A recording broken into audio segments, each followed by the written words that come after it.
disco. It's not quite disco, but, you know, a little Motownish kind of stuff. Welcome back to The Five. Desperate times call for desperate measures, people. United States Postal Service is not exempt after facing the second year of losses totaling $8 billion. The USPS says it may have to lay off 120,000 jobs, 120,000, and pull out of Obamacare.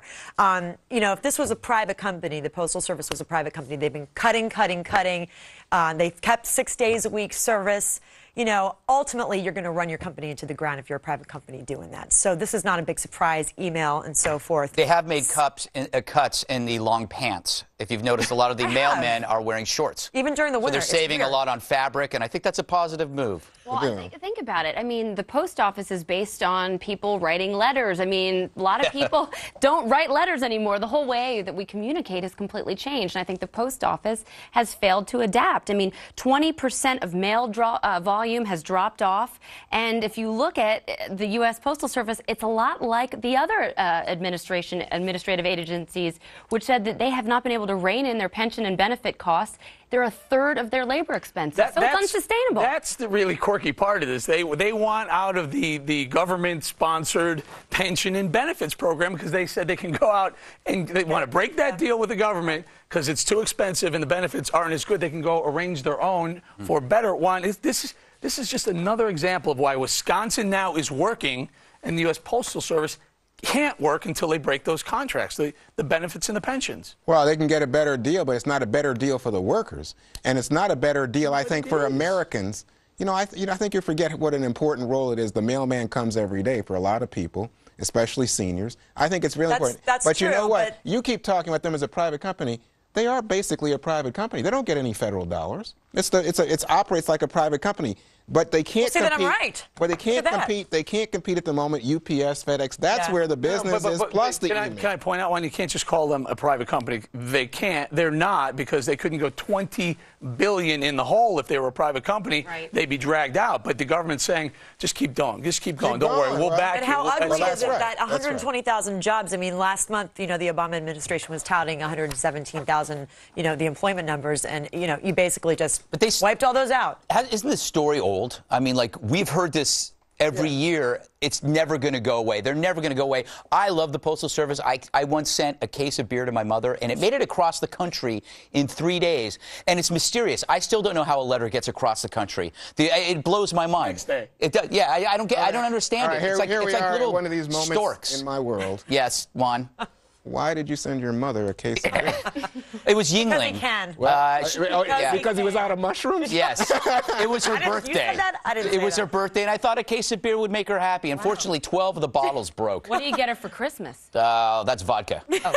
Sorry, Mom. I'm kidding. I want to talk to you very quickly about something that came out this weekend, and it kind of, at first I went, what? But it kind of does make sense. All of these foreclosed homes, obviously, that have been foreclosed upon over the last several years. What are we to do with them? The government perhaps may be taking them and then renting them out to people? What do you think about that? Well, we saw a similar thing happen in New York City. Remember, a lot of people weren't paying their taxes, and the city confiscated a ton of property and was holding the deeds. And a lot of New York City residents started building gardens on them, and nothing got done with them. So, look, I think this is a huge risk. I mean, Obama as your landlord, it's a little troubling because, I mean, really, is the government that got involved, that caused the housing crisis, going to be able to get us out? This could potentially be the largest Section 8 housing program in the world. Who do you call? Who do you call, like, when your toilet gets backed up? Do you call the White House? Well, Biden, maybe. Biden. But here's the point.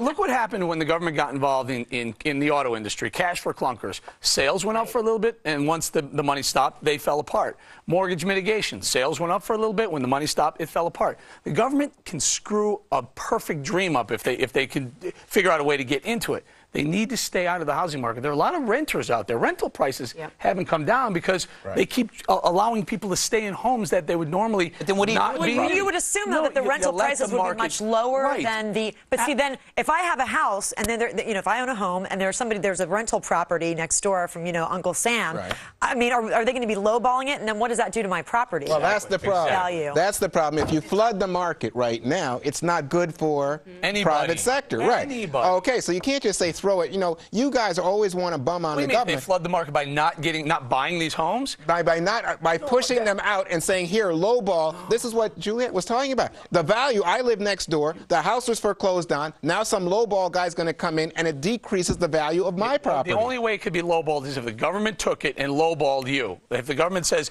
I'm taking these homes and I know I live next door to you, Juan, but I'm the government, I'm not going to charge you what Juan's charging you. Here's one a lot cheaper. That's what I'm Look, saying. Eric, if there's a flood of suits all of a sudden, then suits are going to be cheaper. And you know what? They'll find the right price, Juan. No, the free market will find the right price. If you believe the free market, even when it's going to damage people, that's where things go Greg, wrong. I'll give you like a 5-second answer. I like your top. On that note, that's creepy. Real creepy. All right, coming up.